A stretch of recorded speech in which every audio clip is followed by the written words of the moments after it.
ঘন কুয়াশায় আচ্ছাদিত চারপাশ, কাছের দূরত্বও দৃষ্টিসীমার আড়াল। হিমেল হাওয়া আর কনকনে ঠান্ডায় জবুথবু উত্তরের জনপদ।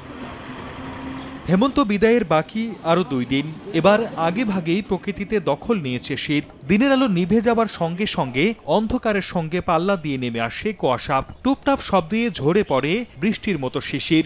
সকালের আলো ফুটলেও দীর্ঘ সময় দেখা মেলে না সূর্যের। দিনেও সড়ক মহাসড়কগুলোতে হেডলাইট জ্বালিয়ে চলে যানবাহন।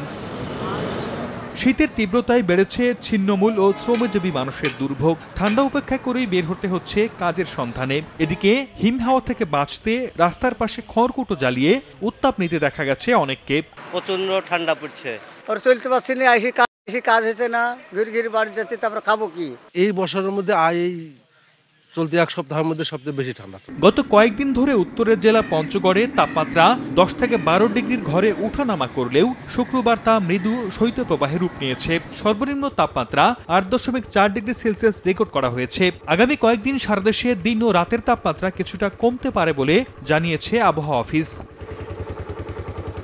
এদিকে ঘন কুয়াশার কারণে পাটুরিয়া, দৌলতদিয়া, আরিচা, কাজিরহাট ও দাউপাড়া নাজিরগঞ্জ নৌ রুটে বৃহস্পতিবার মধ্যরাত থেকে বন্ধ ছিল ফেরি চলাচল। পরিস্থিতি কিছুটা ভালো হলে 7 ঘন্টা পর স্বাভাবিক হয় নৌ চলাচল।